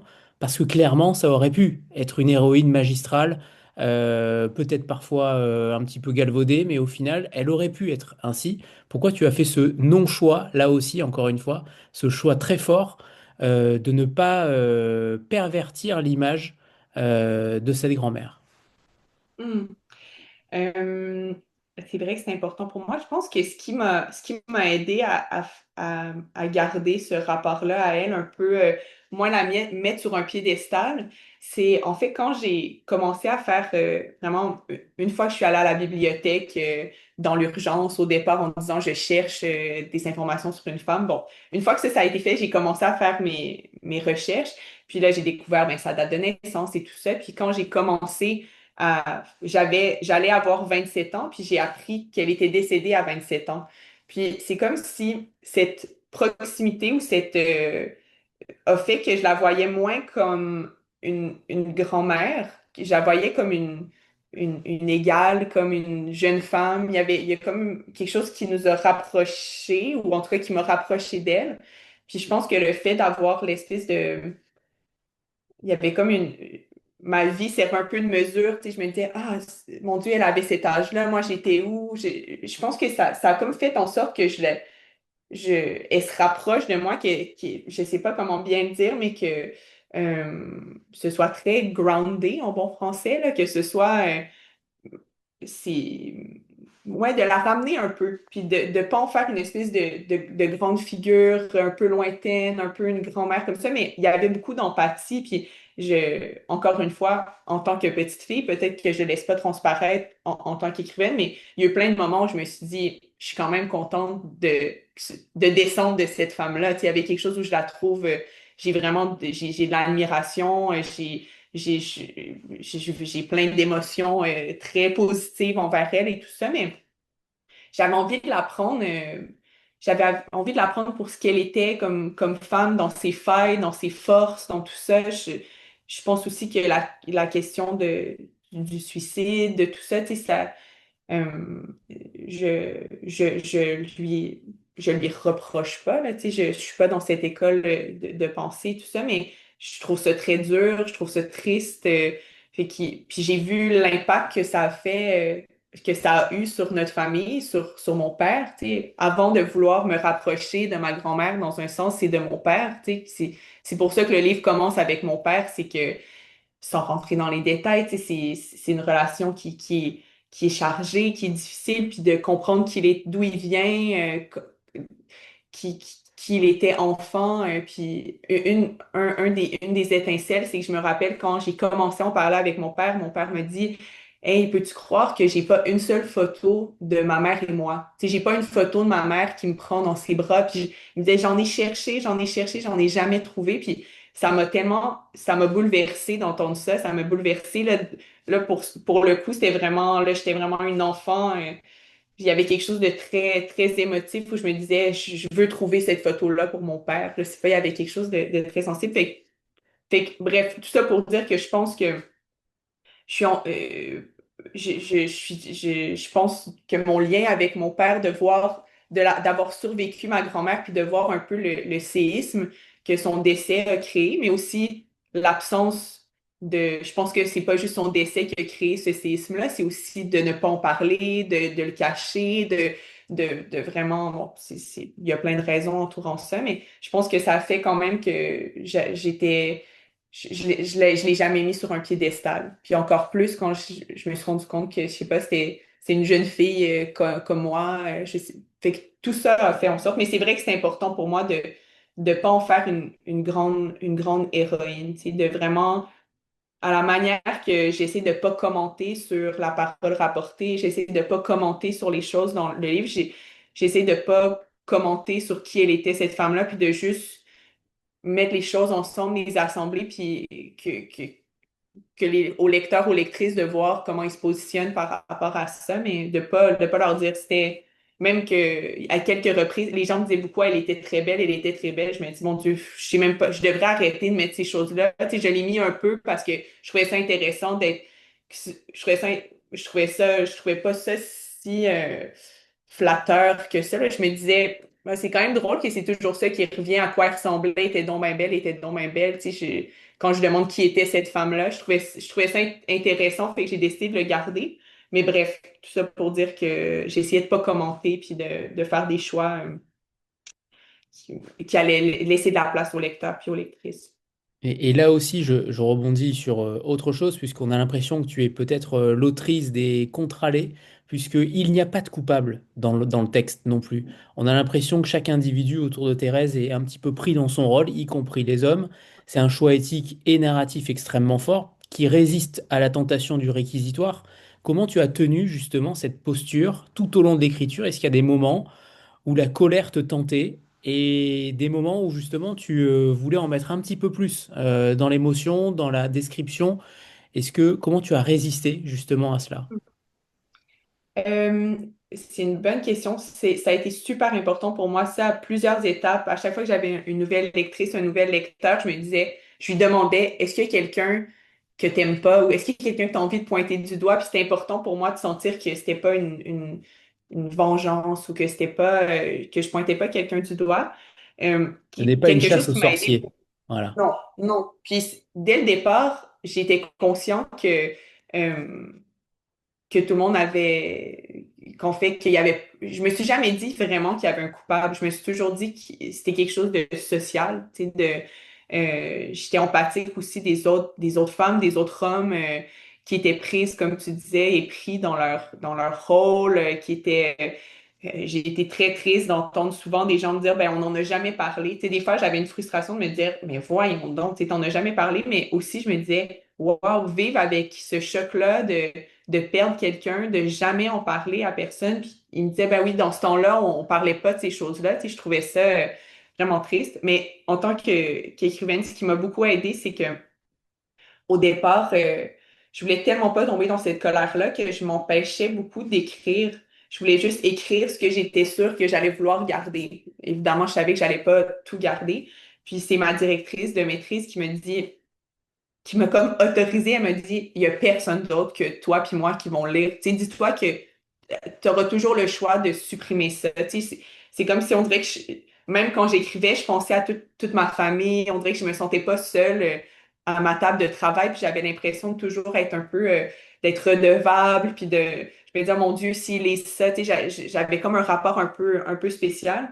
Fait que j'ai écrit, il y avait plein de fragments beaucoup plus où je me révélais beaucoup plus, ou que j'étais plus j'avais plus de colère. C'est aussi pour ça que ça a pris du temps à écrire parce que des fois, j'avais besoin de digérer ce que j'entendais, de digérer comment ça me faisait sentir. Des fois, je prenais des longues pauses. Puis c'est pour ça aussi que les photos ont été vraiment importantes parce que des fois, d'être toujours avec la parole des autres, évidemment, il y a d'autres, c'est pas juste, il y a pas juste la parole des autres, mais ça avait quand même beaucoup de place, ça a beaucoup de place dans le projet, puis ça avait beaucoup de place dans le processus. Ben, on dirait que les photos, ça me permettait il y avait quelque chose de très libérateur, très agréable de me plonger, de juste regarder, ouais, de regarder Thérèse dans les yeux, puis de la décrire, puis d'aller un peu dans cette zone c'est pas du tout de la fiction, mais il y a un petit peu plus les outils de la fiction qui sont utilisés pour l'écriture. Euh, ouais, ouais, mais ça a été difficile à écrire à plein de moments. Et puis en filigrane, c'est le Québec des catholiques des années 60 qui est Mm. présent aussi et qui a une force finalement, qui est présent par petites touches. La réprobation, le non-dit, le divorce impossible, l'opprobre social. Est-ce que tu as senti justement en écrivant une forme de continuité qui est troublante entre ce monde-là et certaines réalités contemporaines? Et est-ce que le livre a changé ton regard aussi sur le présent? Mm. Euh, Ça fait très longtemps que j'ai ma lunette féministe dès le bac. Fait que je peux pas dire que ces recherches-là ont transformé mon regard. Je pense que c'est ce regard-là qui a informé le livre, en fait. C'est sûr que quand j'étais plongée dans l'écriture, dans mes recherches et tout ça, je remarquais, j'étais très alerte de ce qui se passait, j'étais très alerte de mon propre contexte de vie, euh, donc, euh, donc oui, mais ça a transformé, c'est sûr que ça a transformé un peu mon rapport à ma famille, à c'est quoi être une femme, ça m'habite maintenant, mais c'est vraiment le regard, les théoriciennes féministes, le regard féministe est là depuis longtemps. Fait que c'est pas ça qui l'a amené. Processus inversé. Ok, ok. Exact. Il y a Catherine qui demandait quelle lecture tu as faite avant et après, non, pardon, avant et pendant ton écriture. Et donc, je vais rebondir sur une deuxième question sous-jacente. Mhm. C'est celle de choisir un auteur ou un texte méconnu que tu aimerais remettre au goût Ouais. du jour ce soir. Qui as-tu choisi également, Alexandra? OK, ben je peux commencer avec la question peut-être de Catherine. C'est vrai que j'ai beaucoup lu, puis c'était spécial parce qu'il y a un moment où je lisais beaucoup. Euh, Puis là, je m'approchais tranquillement de formes qui étaient proches de ce que... Plus le projet était clair, des fois, je lisais des livres, puis je me disais, ah, c'est un... Il faut que j'arrête. Il y a certains livres que je me disais, faut que je les lise un peu plus tard parce que je pense que ça ressemble tellement à mon projet que ça va me ça va trop, je sais pas, j'avais comme besoin à un certain moment de tout bloquer. Mais j'ai vrai que j'ai eu une très longue période avant où j'ai lu. Mais c'était agréable parce que, bon, la question de Catherine, c'est pas qu'est-ce que tu as lu après, mais quand j'ai eu fini mon livre, j'ai pris une petite pause, mais après ça, j'avais quand même une liste de lecture d'œuvres que j'avais super hâte de lire, qui était quand même en lien avec mon sujet. Mais j'ai lu, Nathalie Léger a été super importante je la lisais depuis un moment, mais j'ai relu Supplément à la vie de Barbara Loden, La robe blanche. Des fois, c'est pas, en tout cas, c'est certaines lectures que j'ai faites qui m'autorisaient à écrire. Fait que je trouve que c'est une écrivaine fantastique, mais j'avais l'impression de lire pour me donner le courage de faire mon projet. Fait que ça a été deux livres très importants. J'ai beaucoup lu Maggie Nelson qui, elle est traduite aux éditions du Sous-sol, mais c'est une écrivaine américaine qui a un de ses premiers livres, c'est un livre super explosé, à la forme vraiment explosée, sur l'histoire de sa tante qui est décédée juste avant sa naissance, puis un décès vraiment horrible là, qui a été en fait tué par un meurtrier, là, un meurtrier en série. Euh, Puis ça, ben, Maggie Nelson, encore une fois, une écrivaine que j'admire, Les Partis rouges, les Argonautes, mais c'est encore une fois une écrivaine qui m'a donné l'autorisation de me laisser aller librement dans la forme. J'ai aussi beaucoup écouté de films. Encore une fois, c'est tout le temps le courage ou ça me donne du courage, ça me permet de réfléchir. Chantal Akerman, on en a parlé tantôt. Fait que c'est ben, que j'ai lu aussi, mais que j'ai beaucoup, j'ai écouté beaucoup de ces films. Ouais, il y en a plein, mais c'est ce qui vient rapidement. Puis pour répondre à ta question, Anthony, j'ai hésité un peu, là, mais j'avais envie de parler d'un livre qui m'a beaucoup marqué, qui s'appelle Le feu de mon père, de Michael Delisle. Je vais vous montrer ici. Qui est Michael Delisle, qui est d'abord un poète québécois. Je ne sais pas si vous le connaissez, je ne sais pas s'il est si connu chez vous. Euh, Il n'est pas publié en France à ma connaissance, mais peut-être que je me trompe. je suggère vraiment à tout le monde de découvrir cet écrivain merveilleux. C'est d'abord un poète, puis ensuite il est allé plus vers le récit, vers le roman, très inspiré par ses histoires, les mythes en fait liés à sa famille. Puis le feu de mon père, ça m'a marqué. Je l'offre beaucoup en cadeau. Ça a été quelque chose que j'ai lu il y a plusieurs années qui m'accompagne. J'y retourne souvent et tout ça. Merci.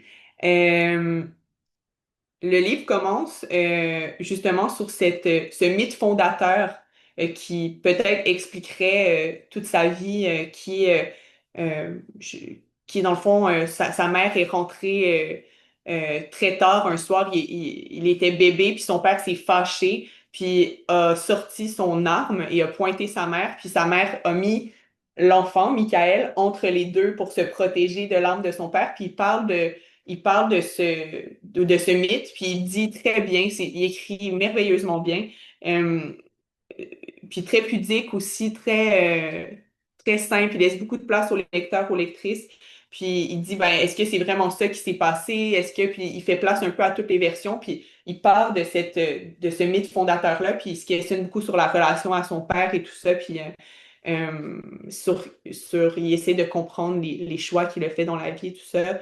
Euh, c'est très beau, c'est très beau. Fait que c'est ce livre de Michael que je vous recommande. Puis un des livres de lui que j'avais pas lu, puis que j'ai décidé d'attendre après après avoir écrit mon livre parce que j'avais l'impression que ça allait être trop proche. C'est un livre qui a été publié sous le nom Poésie, mais c'est quand même un récit où il prend un album de famille, puis il part de ces images-là qu'il décrit pour raconter un peu l'histoire de sa mère, Fontainebleau. Je ne sais pas si j'ai dit le titre, mais c'est un livre aussi magnifique. Fait que si vous avez aimé le travail de photographie, il y a eu même des moments où je me suis dit, il décrit une photo qui est en angle à un moment donné, puis il dit que la personne a l'air de tomber de la photo. Puis je me dis, mon Dieu, c'est spécial parce que je décris une photo un peu de cette manière-là. En tout cas, il y a un fragment qui se termine comme ça. Fait que c'est quelqu'un que j'admire beaucoup et que je vous conseille de lire. Merci Alexandra, très bonne recommandation. Donc on ne connaît pas les éditions Boréal, je suis pas sûr que ce soit, je pense que c'est québécois, hein. Oui. Donc je suis pas sûr qu'elle soit diffusée en France, mais à mon avis dans certaines librairies c'est fort possible. Ça doit Euh, être disponible à la Librairie du Québec, je pense, et ouais, il y a on a des pas chances. mal d'ouvrages de chez Boréal qui sont disponibles chez des éditeurs français ensuite. Ouais, donc Mm. on va attendre. Voilà. Sait-on jamais. La deuxième question, c'est celle du personnage de fiction dans lequel tu aimerais te transposer pendant 24 heures et est-ce que tu changerais son destin? C'est une bonne question. Ça me donnait beaucoup de fil à retordre cette question parce que je réalise que, étant donné que j'ai étudié en cinéma, que je réfléchis beaucoup au cinéma, souvent mon rapport à quand j'écoute une œuvre, je réfléchis à comment c'est fait. Donc, je suis une bonne spectatrice, je me laisse toucher, je pleure beaucoup, mais reste que je me questionne, j'ai souvent envie de rencontrer le réalisateur ou la réalisatrice ou le scénariste, de poser des questions, puis des fois, j'admire ces univers-là, mais aussi, j'ai réalisé que j'écoutais des films assez noirs, assez dramatiques, fait que j'avais pas nécessairement envie de changer, de rentrer nécessairement dans d'échanger ma place avec un personnage, mais un film qui m'est apparu. Fait que je dévie un peu la question, mais c'est le film Opening Night de John Cassavetes, que j'aime beaucoup, beaucoup. Puis je me suis dit, ben, si je pouvais changer pendant 24 heures de place avec un personnage, ce serait le personnage les personnages plus que secondaires, des gens qui sont dans la pièce de théâtre à la fin du film. Donc, c'est l'histoire Gina Rowlands qui joue une femme qui qui n'arrive pas en gros à faire la pièce exactement. Euh, c'est, euh, Elle a un rapport conflictuel avec le fait de vieillir. Puis en fait, elle doit jouer un rôle d'une femme vieillissante, puis ça la rentre dans une espèce de désespoir, puis une spirale d'alcool et de tout ça. Puis finalement, elle finit par se rendre à la première et jouer ce rôle-là. Puis elle est complètement ivre. C'est très stressant d'ailleurs. Quand on écoute ce film-là, tu te dis, mon Dieu, c'est l'enfer comme situation. Mais finalement, elle donne une performance fabuleuse et elle offre quelque chose de complètement à côté du scénario. Puis il y a une scène très belle où John Cassavetes, qui joue aussi dans le film, joue son mari. Puis tu vois la scène, tu vois la salle, excusez-moi, tu vois tous les spectateurs, les spectatrices qui assistent à ça. Puis je me dis, ben, j'aurais voulu voir Gina Rollins et Jen qu'elles avaient joué ensemble. Ça avait l'air fantastique. Fait que j'aurais pas pris leur rôle, mais si je pouvais aller pendant 24 heures, je prendrais cette journée, puis j'irais voir la pièce, j'irais voir Opening Nights. Puis c'est ça. Je resterai encore une fois un peu en coin de l'histoire, mais très, très heureuse, très remplie d'avoir assisté à ces performances. Cette réponse est très symptomatique, en effet. C'est en effet une réponse très précise, très cinéphile. Là, pour le coup, c'est peut-être celle qui est la plus pointue qu'on ait jamais eue. Bravo. Certains membres, c'est ma dernière question, certains membres de votre famille, de ta famille ont témoigné, d'autres ont peut-être refusé, tu en remercies un certain nombre à la fin, ou posé des conditions. Est-ce que le livre a modifié tes relations familiales? Est-ce qu'il a levé des silences aussi que tu n'attendais pas, ou au contraire, est-ce qu'il en a créé de nouveaux? Un peu tout ça. Je... Un peu tout ça, c'est une bonne question pour terminer. Euh, ben, en fait, j'ai été chanceuse parce qu'étant donné que je faisais ma recherche et que j'ai écrit une première version dans le cadre de ma maîtrise, j'ai dû faire un certificat éthique, comme j'allais interroger des gens. Donc, j'ai fait un certificat qui m'obligeait après ça à vraiment présenter le projet, être très, très transparente vis-à-vis des gens que j'allais rencontrer. Donc, j'ai signé des contrats avec eux qui expliquaient le projet, qui disaient même si je ne savais pas si j'avais envie de le publier, je disais, bon, ce sera publié comme mémoire, mais éventuellement, ce sera peut-être aussi publié sous forme de roman, donc à l'extérieur de l'université. Puis, on devait en parler, on a signé ces ententes-là. Donc, c'était enregistré, ils savaient qu'il était enregistré. Donc, ça m'a quand même protégée. C'était en fait pour les protéger eux, bien entendu. Mais finalement, ça m'a aussi protégée. Fait que, oui, il y a des gens qui ont très bien réagi, il y a des gens qui ont réagi moins bien un peu. Ça crée un peu un séisme parce que là, de dire oui à quelque chose, mais finalement, de devenir un personnage d'un livre ou tu sais, même si on a dit oui, des fois on le vit un peu différemment, mais au moins ça a redirigé la question ailleurs.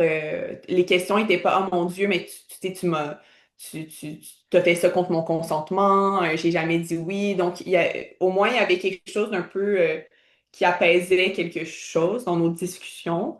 Je pense que certaines personnes se sont parlé après ça, mais m'ont pas nécessairement parlé, ça n'a pas réactivé les discussions entre moi et ces personnes-là, mais entre elles et eux, ça, je pense que j'ai entendu qu'ils s'étaient parlé.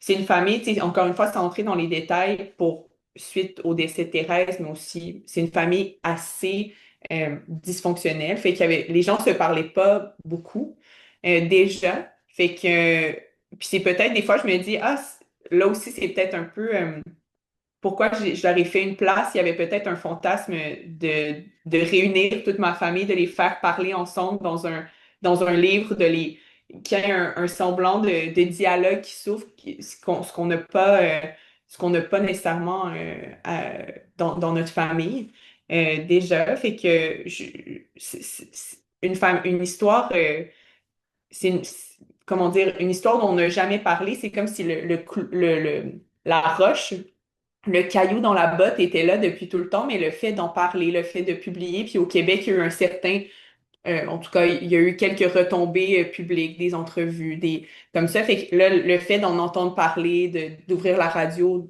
puis de tomber sur une entrevue, c'est comme si la roche a toujours été là, mais là, on la sentait plus dans la botte, mais finalement, le fait d'en entendre parler, là, ça fait mal soudainement. Fait que ça a réactivé quelque chose, mais je suis assez confiante. Tu sais, il n'y a pas eu de grand séisme. Euh, Puis pour les conditions, puis j'ai vu la petite question, les noms ont été modifiés. Donc les noms n'ont pas été modifiés. Dans le contrat, je disais que j'allais garder les noms, mais j'avais dit que j'allais pas associer. Je savais déjà que si j'utilisais des extraits, j'allais pas associer leur nom à ce qui était dit. Fait que c'est une contrainte créative qui faisait beaucoup de sens. Je voulais expliquer pourquoi plus tôt, mais euh, c'était une contrainte au départ de vraiment un peu protéger pour pas que ce soit associé à leur nom. Mais je voulais garder leur nom parce que je me disais, si je change leur nom, donc je change le nom de Thérèse pour être sûre que personne soit... Parce que soit reconnu dans tout ça. J'avais l'impression de rajouter une couche un peu de disparition, puis de m'éloigner un peu du projet. Mais voilà. Eh bien, c'est le moment de nous lire le second extrait que tu as choisi, Alexandra, avant la conclusion de cette rencontre. Je vais lire un extrait peut-être qui vous donnera une idée, une photographie, puis un petit bout de peut-être dialogue. Ça pourra, euh, ça pourra vous donner une image de ce qu'on a discuté. OK. La photo a été partagée sur Facebook le 15 février 2016. On voit quatre femmes et une fillette dans une cuisine couleur beurre frais. Une lumière blanche et directe trace autour d'elle un halo qui fait reluire la peinture de la pièce. À l'intérieur du cerne lumineux, les couleurs sont franches, mais elles prennent une teinte brunâtre à mesure qu'on s'en éloigne. Les femmes forment deux rangées. Au premier plan, une grosse femme calée sur une chaise en bois sourit dans le vide. Elle serre contre elle une petite fille qui visiblement ne veut pas rester en place. En la hissant sur ses genoux, la femme a coincé le bas de sa robe lavande sous la fillette, dévoilant dans ce geste ses cuisses abondantes. La petite, deux lulus pendants de chaque côté de la tête, a une mine piteuse, le menton bas, la bouche molle. Elle semble sur le bord de lâcher une plainte bruyante. Une deuxième femme, les épaules voûtées dans sa robe en tweed lilas, se tient à l'écart pour fumer une cigarette. Installée sur un tabouret, elle surveille la fillette avec un air de mère, entre inquiétude, irritation et fierté. Deux autres femmes sont debout derrière. La plus vieille, cheveux blancs crantés, est aussi la plus petite du groupe. Elle dépasse à peine derrière la tête rousse et volumineuse de la grosse femme. Les reflets dans ses verres épais masquent ses yeux. Elle tient affectueusement la taille de la femme à ses côtés, grande et menue, en habit du dimanche, cardigan blanc, d'un blanc immaculé et jupe noire ajustée coupée sous le genou. Elle est dans la jeune vingtaine et est coiffée simplement. Ses cheveux foncés sont droits et lâchés sur ses épaules. Son visage est rond et son nez retroussé. Deux sourcils minces s'arquent au-dessus de ses paupières closes. Elle enveloppe l'épaule de la vieille femme d'une main et agrippe le cadre de la porte de l'autre. Puisque la photo est inclinée, on dirait qu'elle s'accroche pour ne pas tomber, comme si elle pouvait à tout moment glisser hors du cadre et disparaître. C'est qui dans le cadre de porte, commente ma tante sous la publication.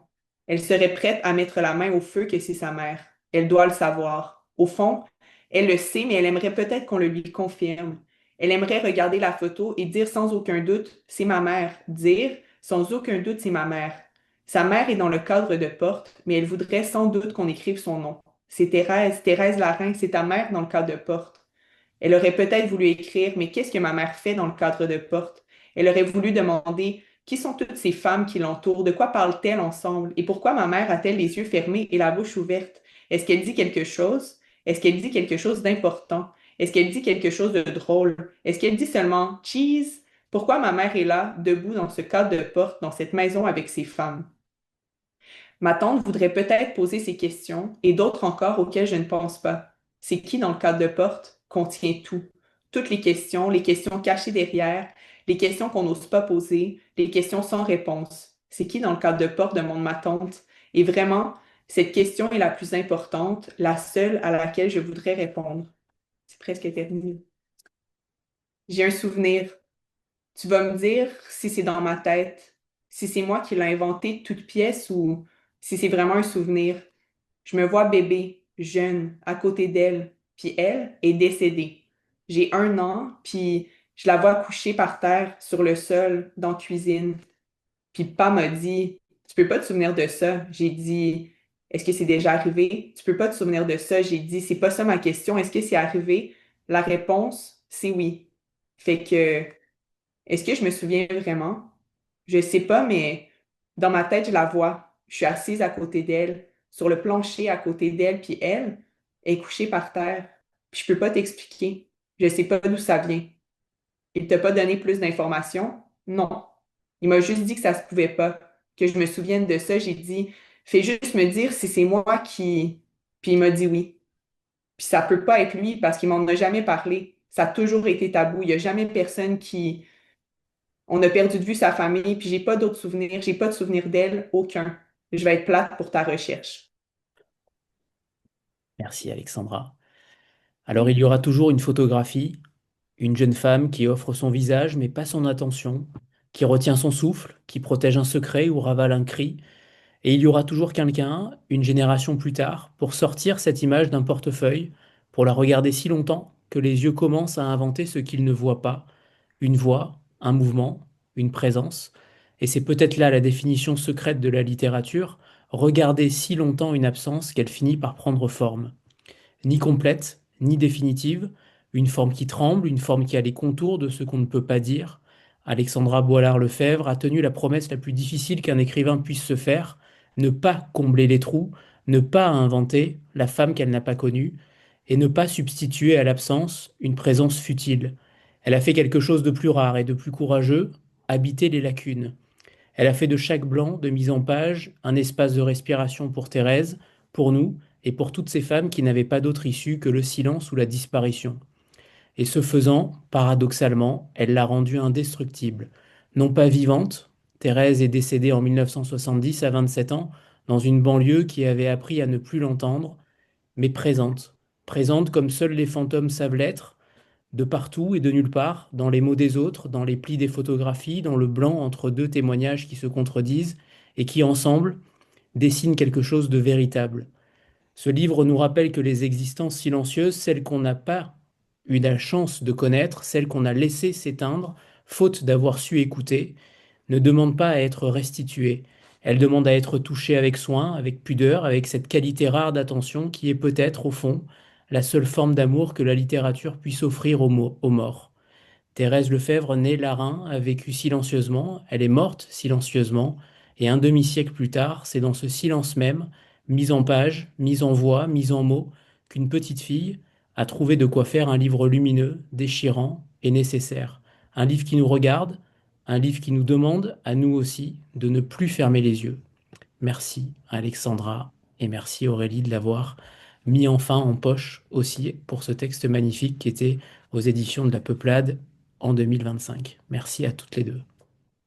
Merci beaucoup. Merci Anthony pour tout ça. Merci Aurélie. Merci tout le monde d'être là. C'était une super rencontre. Puis merci pour cette belle introduction puis cette belle conclusion. Merci beaucoup. Merci, merci. Très belle soirée à tout le monde. Au revoir à Bonne tous. soirée à vous. Au revoir.